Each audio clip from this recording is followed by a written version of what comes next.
Boa noite, amadas inteligências. Viva a cultura, viva o letramento cultural, viva a pedagogia, viva a educação.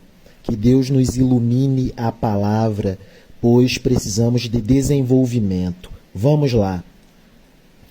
Leremos trecho deste maravilhoso livro, O Porvir. O porvir é construção no presente. O futuro não existe, o que existe é o presente. Portanto, trabalhemos o presente. O porvir, desafios das linguagens do século XXI. Pedro Demo, professor sábio. Amém. Avancemos. Desafios da leitura, portanto, do escrituramento e da reflexividade.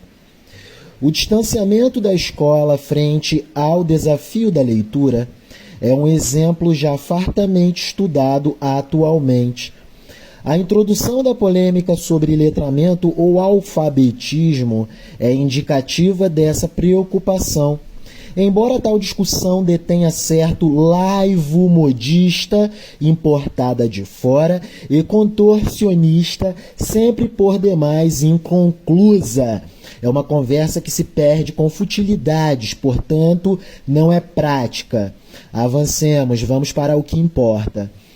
Aponta para a importância do que Freire afirmava. Olha o que é importante: saber ler a realidade, compreender e ter discernimento sobre o contexto do texto da vida.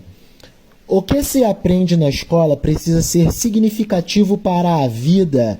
É a escrita do texto da vida pela criança, só que para isso precisa que ela entenda sobre o contexto, que é o elemento, ou melhor, a ambiência de elementos circunstanciais que dá forma ao que engloba o texto.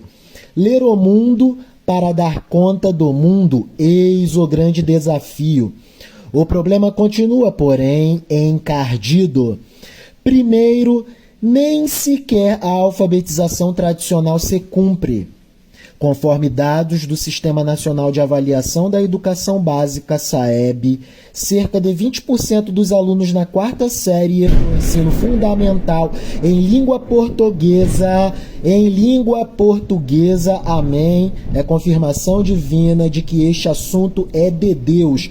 Repetirei, está trovejando, bênçãos de Deus, palavras de confirmação. Nossas prevenções educacionais são prevenções divinas.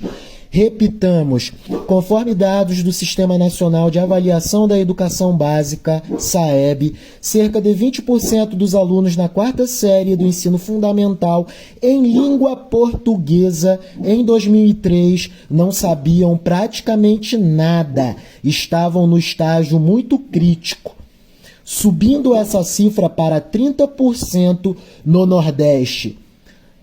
Por favor, se a tentação de falar mal do Nordeste a partir desta informação lhe vier à mente, repreenda em nome de Jesus. O Nordeste, num ponto histórico da história do Brasil, foi o grande centro de importância nacional.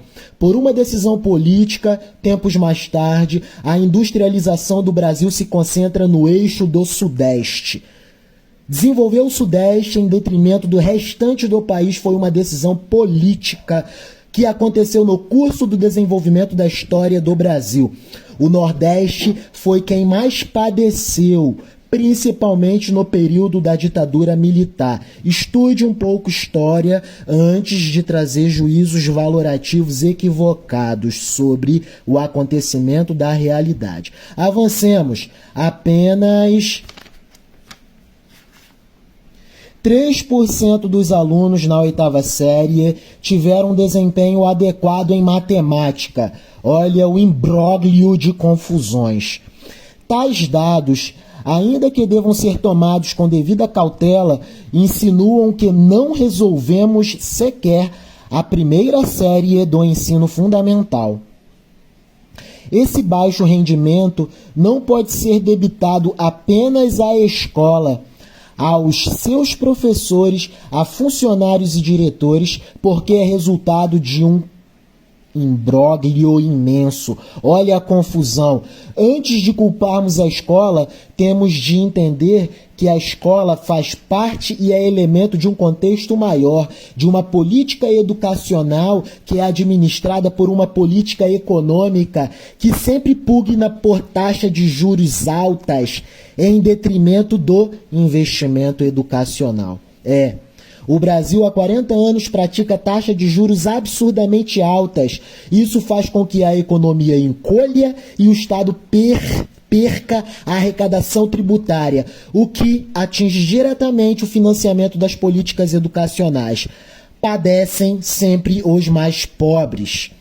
Esse baixo rendimento não pode ser debitado apenas à escola, aos seus professores, a funcionários e diretores, porque é resultado de um imbróglio imenso, histórico e persistente, que inclui também inúmeros fatores externos. Por exemplo, a administração das políticas neoliberalizantes em relação ao regime de sociabilidade capitalista.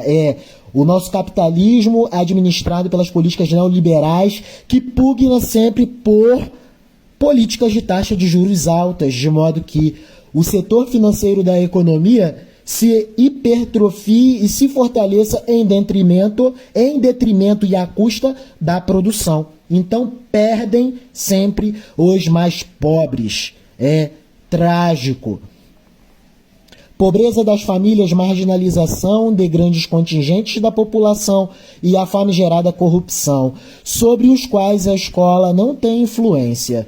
Por isso, é erro grosseiro culparmos a escola, pois ela também é parte de um sistema maior.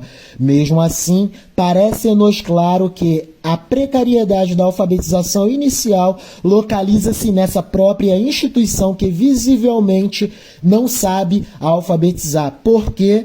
Porque é completamente precarizada por políticas educacionais que são sistematicamente desfinanciadas por políticas econômicas extremamente desfavorecedoras da...